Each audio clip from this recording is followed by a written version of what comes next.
It is an honor for me to chair this session on the urban redevelopment in India. I'm architect Anil Kumar Hatka, the managing director of Arcades, an architecture firm established by me over 40 years ago.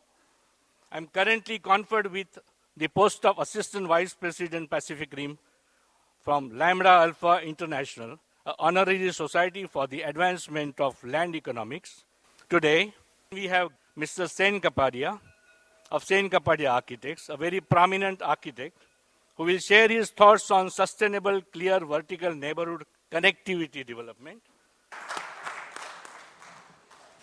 First, I must submit that I look misfit in this group. So I would request all of you to rewind yourself to the earlier session where we talked about imaginary, possible kind of projects and architectural solutions to alleviate Bombay's critical problems. I'm talking about neighborhoods. I'm not talking about only vertical buildings or not talking about sustainability. I'm also talking about neighborhood, which is the theme of my presentation today. In New York City, where high-rise buildings were invented, one confronts many people at the closeness of 30 centimeters, and we would never say hello to each other. But no one exchanged a word. Paradoxically, we are strangers even at such a close proximity. Corbusier had also said,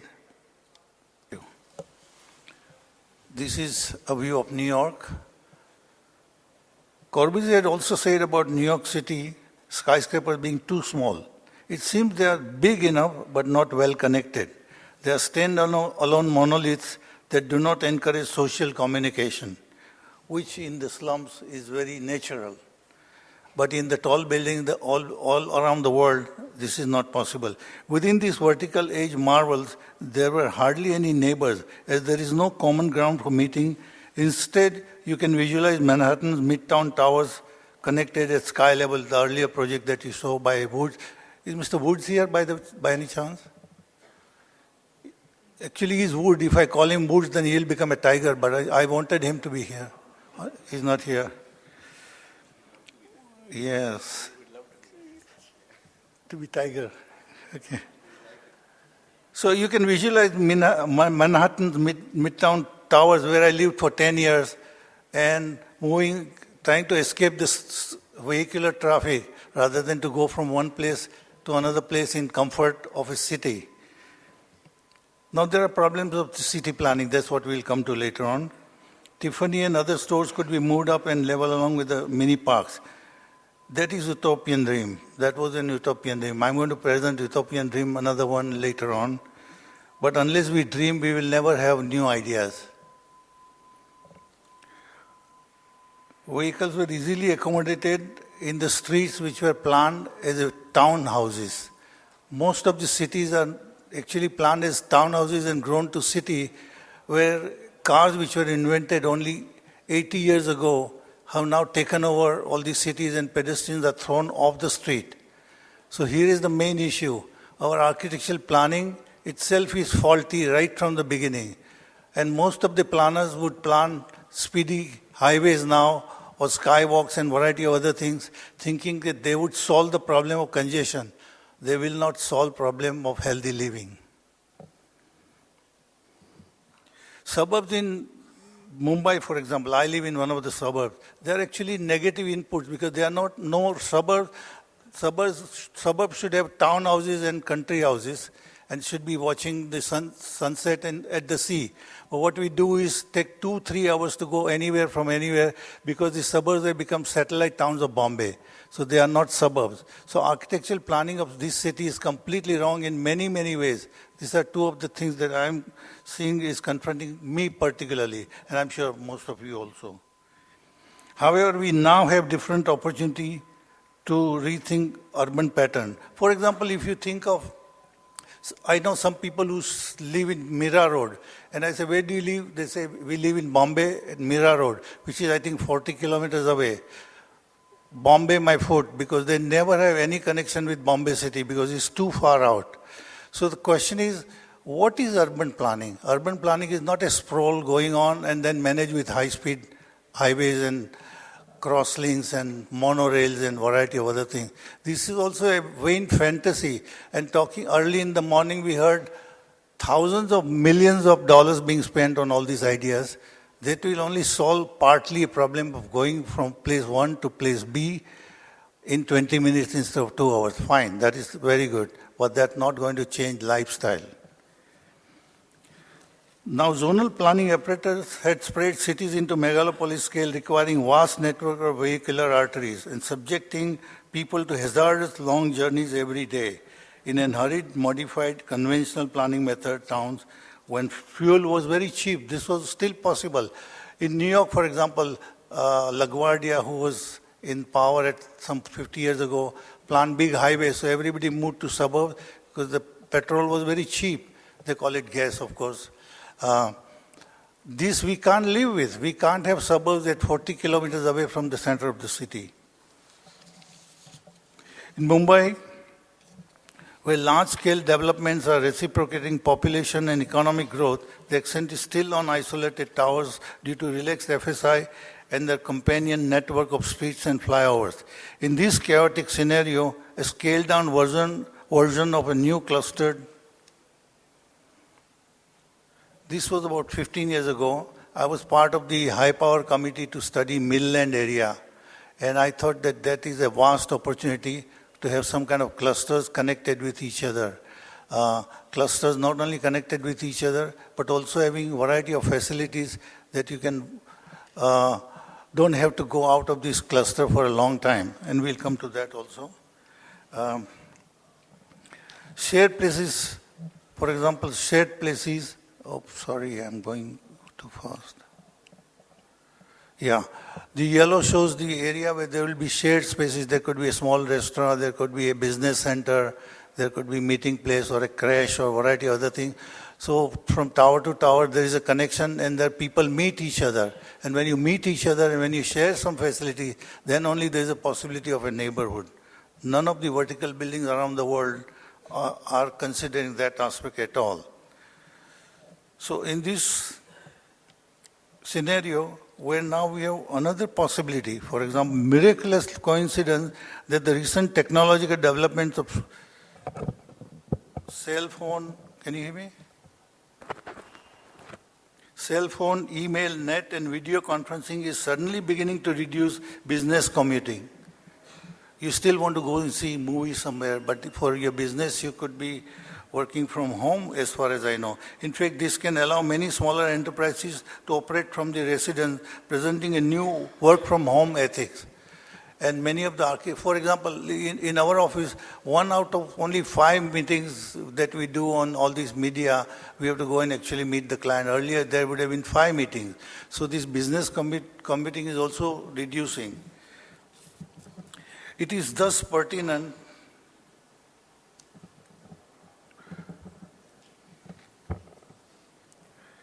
eventually, we were able to build only half of this tower, and where we had a communication center on the upper floor.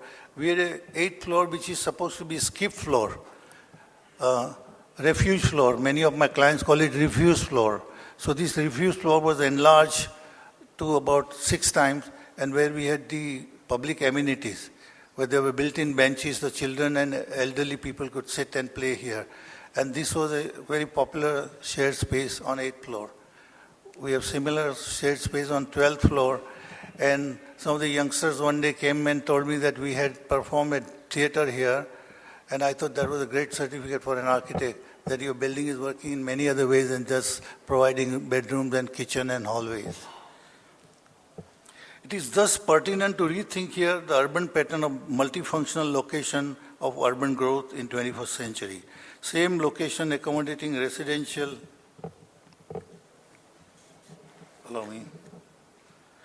residential, commercial, work, recreation, and leisure activities all stacked vertically in variable proportion. It is imperative. Now, normal town planning rules don't allow. They have zonal planning, and zonal planning always spreads the city to extreme limits. all stacked vertically in variable proportions. It is imperative that such a development need to be a minimum population of 10,000. Now, this 10,000 figure is arbitrary because 20,000 is the figure for normal urban planning. A large area should be 20,000 people so that you have many facilities such as mini theater, clinic, restaurants, and other essential services such as post office, repair shops, vegetable vendors, medical store, etc. So instead of concentrating on speedier vehicular arteries, we may as well focus on information highways.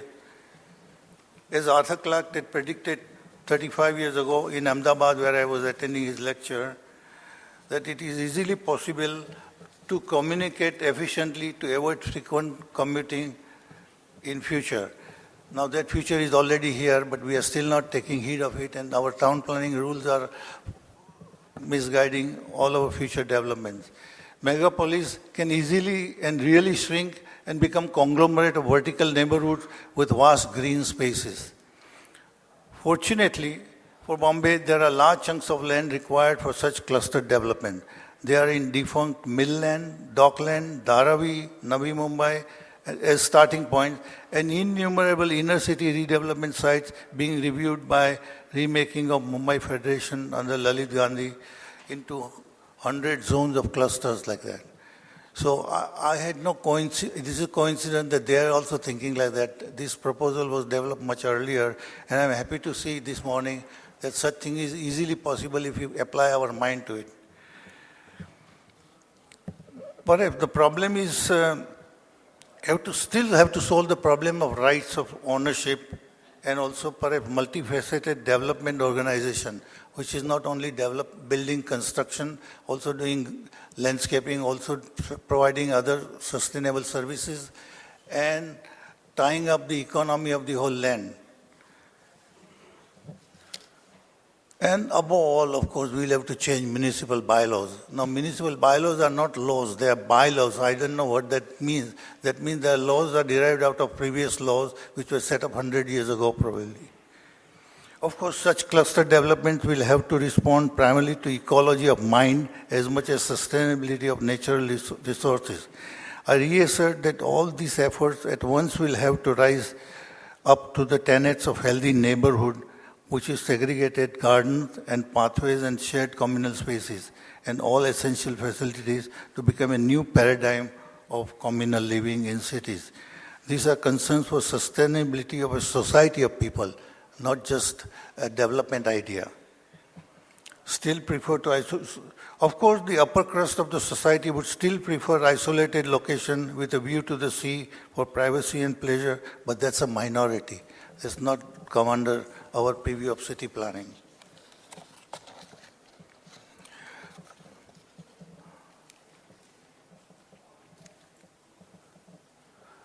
This building that we proposed and was built, finally the part where they would have communication was eliminated for 3 more apartments.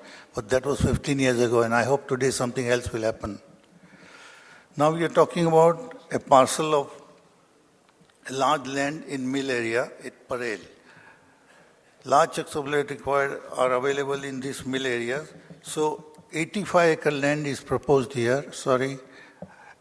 That 85 acre of land has got 7 towers in it and all the central area which is green.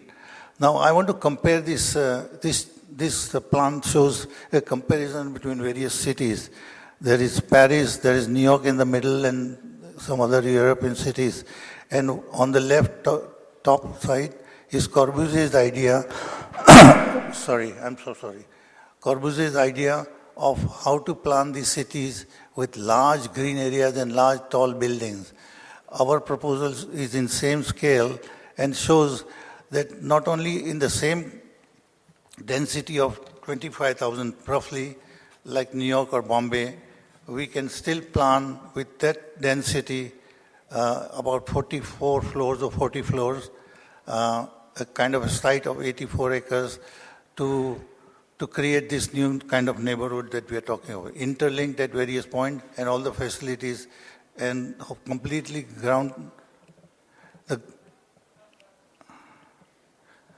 This is the same plan. You don't see the footprint of the building. Charles Correa was yesterday mentioning about footprint. I think it was too ideological to think that Ballard Pier is the best kind of planning on earth. They have no green spaces in the neighborhood. You have to go somewhere else for green spaces.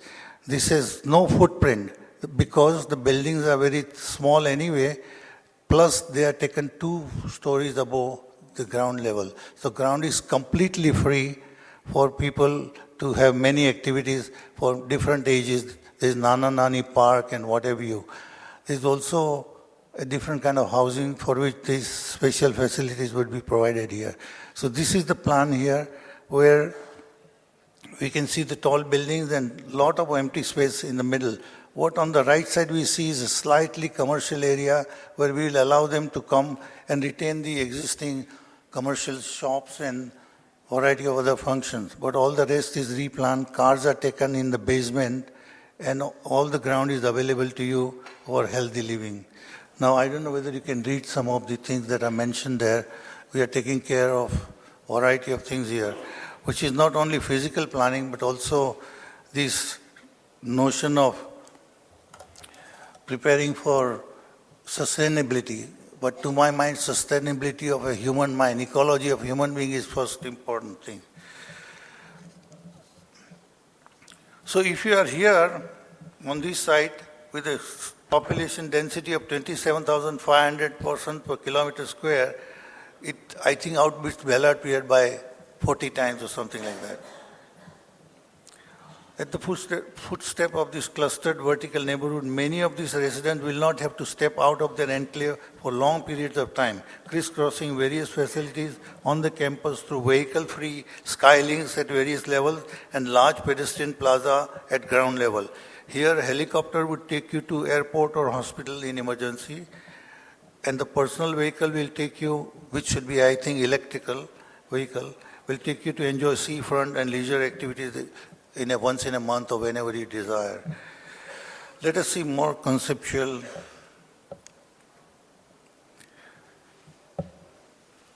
We see here a healthy built-up open space relationship with a series of shared facilities. Now, there are shared facilities at various levels.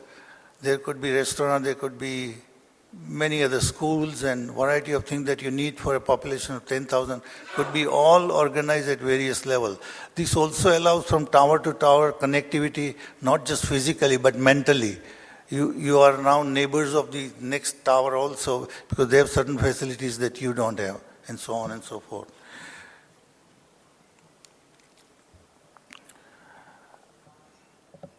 There are hanging gardens sort of, like I saw a movie called Avatar recently, and I love those floating islands in there. And this is the floating gardens here. I also have a feeling that the green building completely covered with greenery in every area would be disastrous in India because maintenance and insect and other problems will be so vital in planning such a thing. So we localize such gardens and things like that, which could be then maintained by the society. There are bridges at higher level, there could be yoga center, there could be meditation areas and variety of things. Since this is a hypothetical question, we have not resolved all the details, but some of these things are already included here. The meditation center on the right. The whole plaza that you see here is by lifting the buildings up by 2 or 3 floors. And then you have a community center and you have a primary school and you have shopping area and a variety of things that happen. The shopping area is also kept on the right side of the boundary that can be approached from the complex as well as from outsiders, thereby allowing many other shops to come in, which will facilitate themselves and the neighborhood. I'll skip on it. There is a scientific research going on right now where instead of a carbon and silicon-based solar collectors, you will have organic fabric collectors. And if such research materializes very soon or soon enough, then we could have our skins of the building made up of such elements that will generate electricity. So we are not only free from recycled water that we are collecting, we are also free and recycled grey water that we will use, but we are also free from electrical grid. So this proposal is not only looking for sustainability in terms of human being, it's also taking care of the non-dependence on the grid of the municipality. Therefore, it is a zero take-in and zero take-out. It's all self-contained.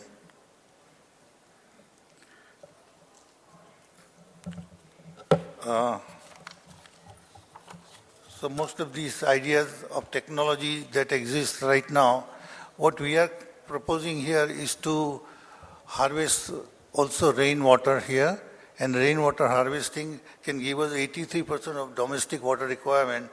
The other 17% water required for drinking potable water can in future be purified, because right now the technology as well as the population will not be there for 5 years. Till then we will borrow it from the municipal grid, but later on this can also be self-sustaining. Now I am imagining the sustainability simply cannot be imagined as an added feature. That's the starting point of making such neighborhoods, that it is sustainable for human being and the resources also. There is a promising research that we talked about, is done by an Indian scientist in New Jersey.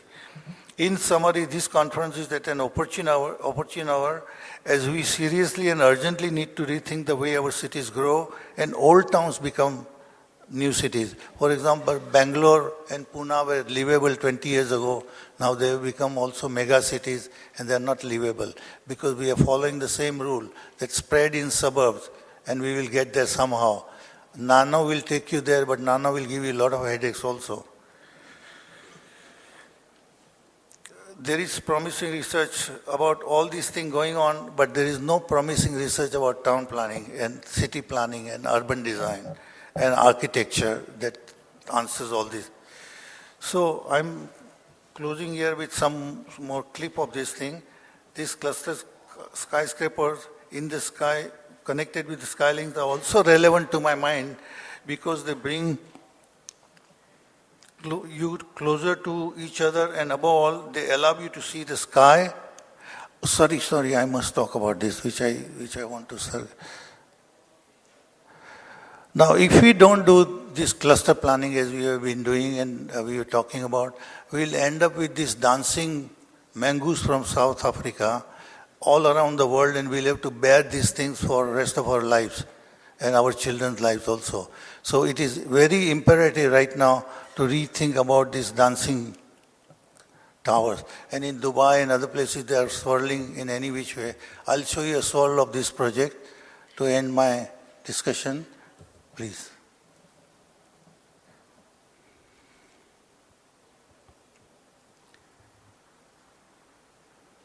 It has got light, ventilation, play area, all the facilities up in the space, and the architecture, which has a tremendous possibility of creating vertical neighborhoods.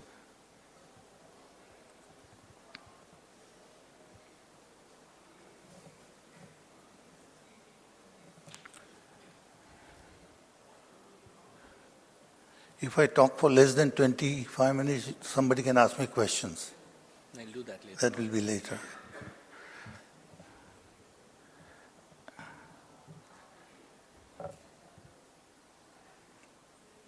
One more minute.